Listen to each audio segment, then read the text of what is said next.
We on? All right. Thank you for joining us here for the no, it's not July 11th, 25th. 25th. I was trying to get, it's not the 18th either. July 25th. Proof that I'm like the anchor man. We'll read whatever's on the script here. Anyways, we are certainly here for today's press conference. We just had below a little press conference this morning to certainly recognize the generous donation from Skip Hunter, who gave a replica of the 1559 DeLuna ship that's displayed here at City Hall.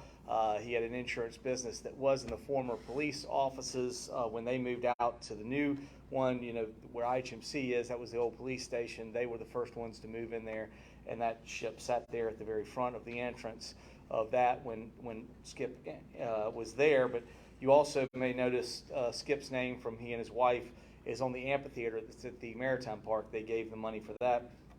Skip had given this to us, I think, right before COVID, and we promised him we were going to have a little recognition event, and somehow COVID got in between us. But we are through that now, and we are very glad to have the recognition for him. We appreciate all that he and his wife certainly have given to the City of Pensacola on the things they've done. So we appreciate that.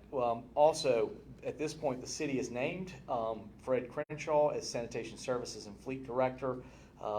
He was named as the new Sanitation Fleet Director and confirmed by the City Council this past Thursday. Fred has worked with the City Sanitation Services and Fleet Management for over 20 years, starting his career with the city in December of 2001 as a sanitation equipment operator.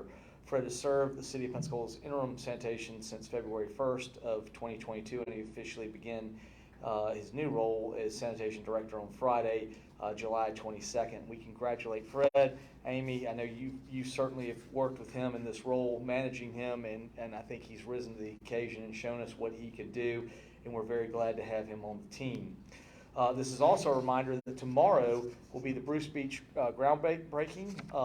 This event will kick off the Bruce Beach Revitalization project, which is an exciting project supporting the city's goal of creating a more connected public waterfront. Groundbreaking for the event is scheduled for 11 o'clock tomorrow, July 26th at Bruce Beach, which is located at 601 West Main Street, directly across the street, almost here from City Hall, or actually from the old ECUA plant. The public is also invited to the Blake Doyle Skate Park groundbreaking on August 2nd. The City of Pensacola invites the public to a groundbreaking event on Tuesday, August 2nd at 4 o'clock.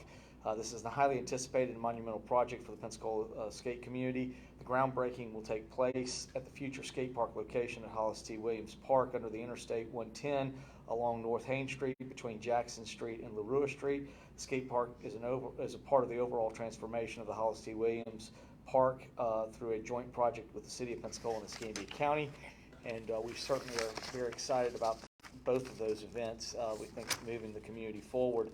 Also, I will be hosting a town hall on District 5 on August 3rd at the Chappie James Museum, located at 1606 Dr. Martin Luther King Drive, Martin Luther King Jr. Drive in Pensacola.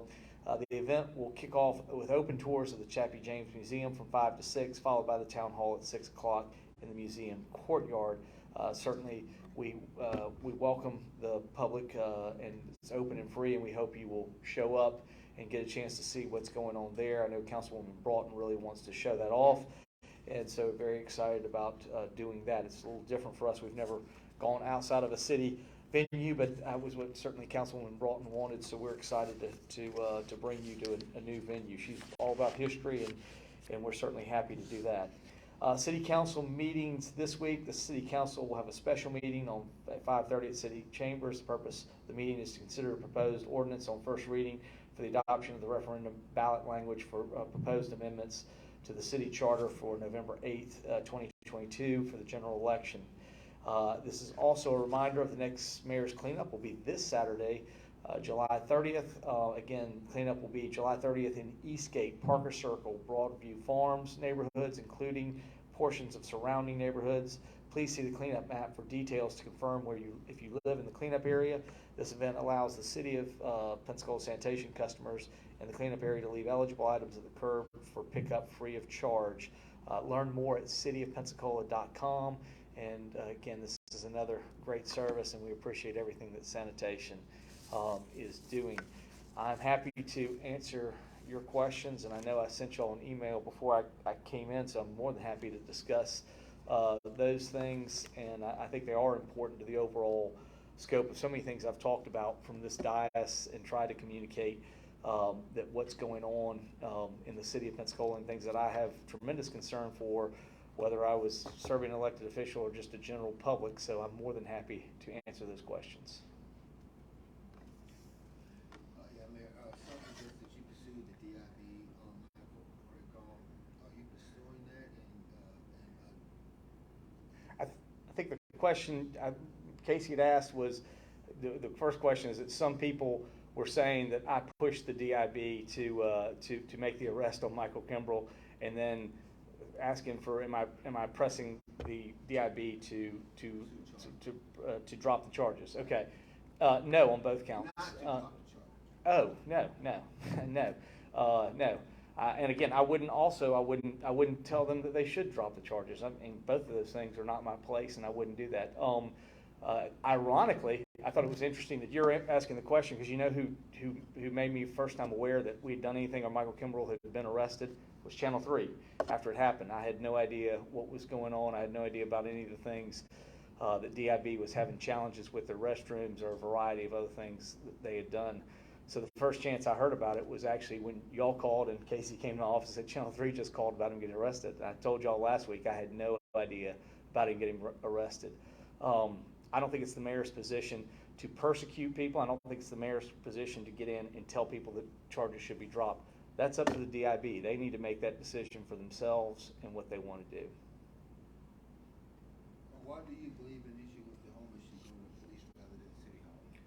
We don't believe that we have not exercised the police in any way in dealing with homelessness. In fact, we've tried very, very diligently to engage Lawrence Powell. So I'm not aware of where the police have engaged the homeless situation. So if do you have a further follow-up question on that? No, that's just what they asked me. Okay. No, in fact, with the homeless involved, we've been trying very much to get our team through with Lawrence Powell and our team with our providers, both Lakeview having social services, having REAP, having Bright Bridges, and the other opening doors. That team involved every time we've gone somewhere and dealing with the homeless. I mean, certainly there are times that homeless situations may come involved with the police. I know, obviously, unfortunately, the fight that happened in the Krispy Kreme parking lot where somebody was stabbed and severely cut. But that, again, that had nothing to do with the fact they were homeless. That had to do that there was a fight and people got cut and stabbed. That's against, whether you're homeless, whether you have a home, whatever you do, that's behavior that is unacceptable in the city of Pensacola, and police will engage in that when you do that kind of stuff. But that's not what we don't use the police, and we haven't used the police. I mean, that's the interesting thing about this. On so many cases, I think I've communicated. It was interesting. The email that Ms. Pino responded to, I communicate to the individual. They're very upset that we're not engaging the police. We're not just arresting people and doing that. If you read the whole email and you read everything in there, that's not what we're doing. We don't believe that's the case of what we should be doing. We believe there's a way to respectfully handle and treat this so that everyone gets something out of this and is engaged. But again, we firmly believe that no one is going to get 100% of what they want in this, and they shouldn't. That's what makes this as a society. We're all coming together. But clearly, there are people that will go to all cost to write these kind of emails, to suggest these kind of things, to do character assassination. It's all on they're willing to do all of that. That's particularly scary to me. I think it should be scary to you, the press. I think it should be scary to the citizens and the voters. I mean, that's unfortunately the world we live in, that we've got a lot of people who just want what they want, and they will pursue it to any winning conclusion. And again, I've stated here many times, this is scary to me. It's scary to me as an American citizen. It's certainly scary to me as a citizen of the city of Pensacola. we shouldn't, there's no expectation that any of us should have that we're going to get 100% of what we want, or that we should somehow pursue that in what we're doing. God, if you want to go case in point, I know there's a lot of discussion about we're going to have a ribbon cutting tomorrow for Bruce Beach. I know that there are people that were very angry that they didn't get everything they wanted in Bruce Beach. The problem was we had multiple constituencies. I think with the small park that we were able to recognize as many different things, and again, everybody got something. They didn't get what they all wanted, but whether it's homelessness, whether it's park, whether it's any of these things that were going on, there is this somehow this pressure that everyone has on every event to become 100% successful in everything, and it's not a good position for our city. It's certainly one that we have pursued for 4 years to work very hard to create a community that is inclusive of everyone and works toward those solutions. I think it's one of the reasons that Pensacola right now finds itself at no time more successful with more people wanting to come to our community because of the position we've said we are going to work, we're going to try to respect everyone. But the more respectful we've been and the more inclusive we've been, our detractors have definitely, it has caused them to try to step up their game. And again, I've never remember exactly a case of what we got. I think it's crazy, and I think again, I think it needs to go out to all the voters, because clearly there is an intent in what's there, and there's a position to push this to the election. But again, I think it's kind of scary from my perspective, and I don't think it's what we want to see in this city, but it definitely is out there. It definitely has been there. And then you had another question? I thought there were three. Well, should people be called to show up to paint the graffiti bridge? Okay. That was the question. Would we arrest the people at the graffiti bridge? The graffiti bridge is actually allowed. It's outside of our graffiti ordinance. It is a special exemption there. So yeah, no, we wouldn't arrest people we don't arrest people for painting the graffiti bridge, because it's not illegal. It actually is an exclusion in the code. So again, I think what's more important is that laws are set, and then we pursue those laws, and we pursue them equitably. We don't persecute people who are against us, and we don't try to let people out of things because they're friends. I found that particularly kind of disturbing and upsetting in there. But I sent my email out. I tried to be very clear in cases that I think both of those things are wrong. I think trying to argue that one law or another law is wrong. The law is the law, and we're gonna enforce those things. That's what we do. And again, we are willing to work at any time towards solutions. I think the solutions we've done have clearly reflected that. It's why if you go on social media or you look at my emails, I mean, there are people, Deborah Dunlap, Mrs. Hagee, that first started the email chain, been very critical of me about not doing what they want to see done, and that's just arresting everybody. And again, we said before, it's not the purpose. There's a place for us to humanely and compassionately deal with our homeless and do that. We have a process. We want to follow that process all the way through. But we also say we can't just allow people to do urban camping, and that impacts on other things. I've said from this podium before the problems that has created, and it's an unfortunate situation. But again, I think that's why we need a compromise and collaborative position that works together, and everybody works together. But nobody's going to get 100% of what they want, and that's I think if any of us get 100%, I shouldn't get 100% of what I want. That's not what I want. And by the way, I don't want Michael Kimbrell to get arrested. Michael is doing several good things that are out there, but he can't create problems that he thinks and go out of the system to justify a position that he wants to do. But by no means, I would love to find a way that we could all work together on the same position, help people truly find help, and begin to start that process back where they can get back on their feet, and we can move that through. We've created that. We certainly don't engage the police. That's not we engage our team. We would love to see the county do that again and foster an increase in what we can provide in services so that we get people turned around and we can get them off the streets and out of the urban camping situation, because that's not creating the solutions that anybody wants. It's creating conflicts, and we have had a number of things that were involved, like the Krispy Kreme stabbing and other stuff. So again, it's unfortunate, but we're going to continue to work through it on a position that tries to provide help and compassion, but also indicates that and respects the rights of all of our citizens to be able to freely use and not be and not have other, I guess, incursions against them or their property. So these are all the things we're trying to work with. Jim.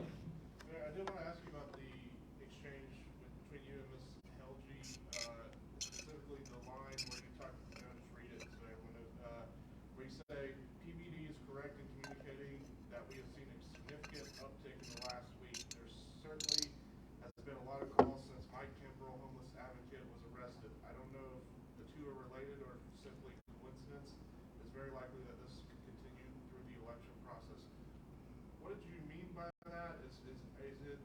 It's pretty self-explanatory, Jim. Are you saying Mike Kimbrell's behind the increase? No, I have no idea. I said I don't know if it's coincidental or not, but all the uptick has happened since that happened.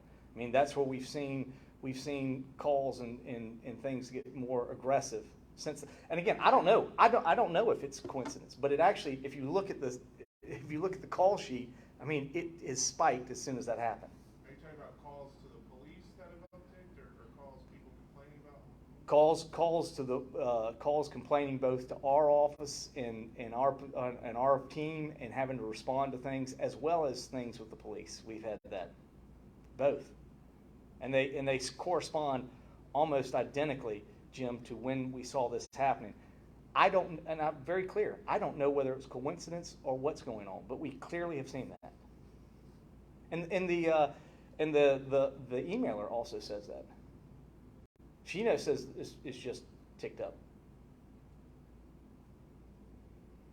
I guess it's comparing it to when Mike Kimbrell was arrested.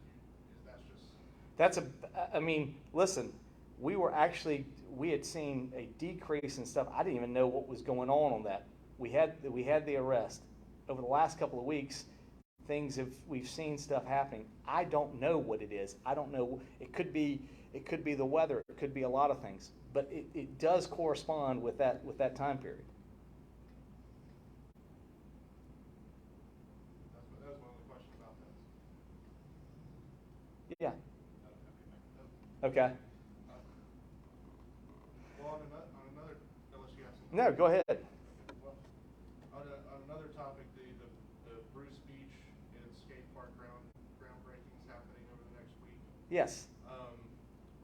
You're headed out of office in the next few months. How do you feel about that these projects are finally coming done, kind of at the end of your term? And do you think are there more projects you want to see completed before you leave office? Well, there are a lot of things. I mean, these things have been stuff that we planned a while back. Obviously, we basically lost about 2 years to COVID, so we kind of had to put a lot of things on. Between COVID and Hurricane Sally, changed a lot of the things that we had to do.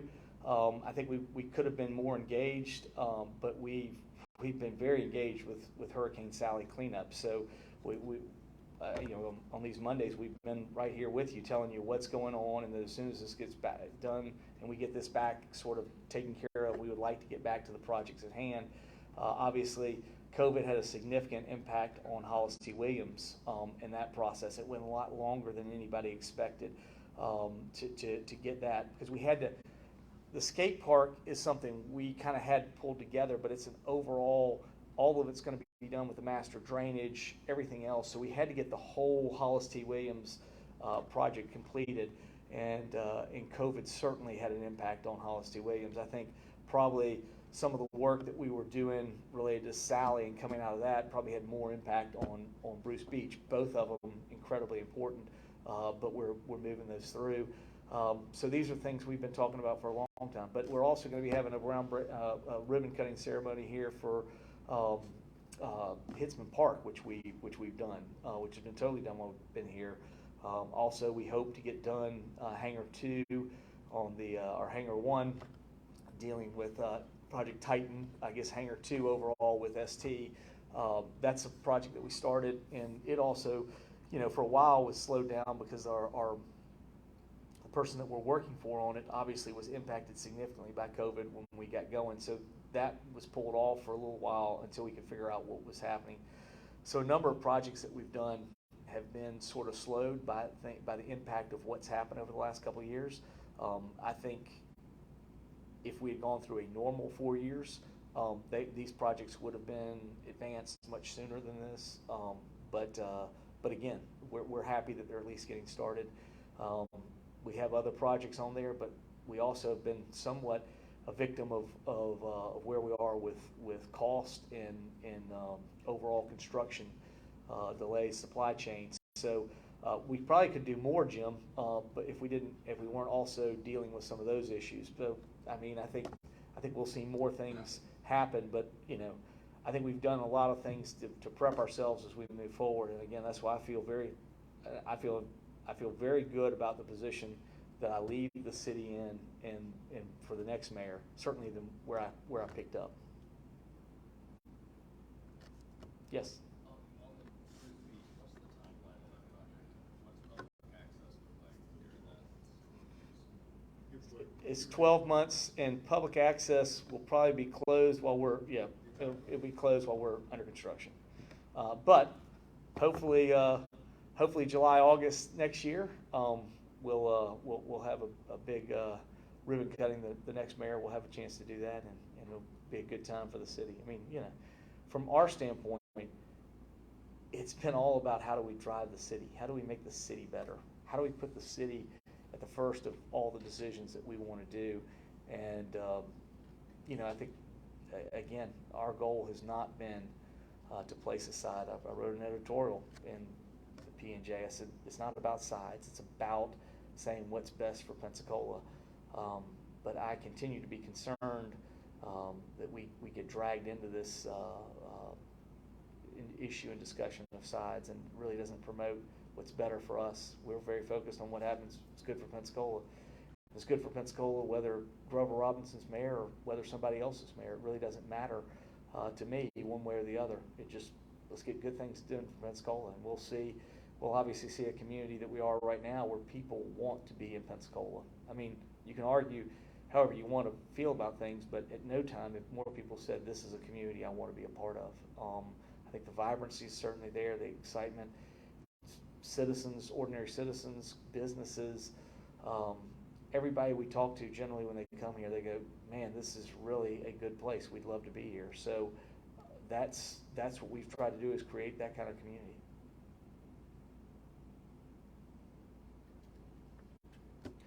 Well, thank you very much.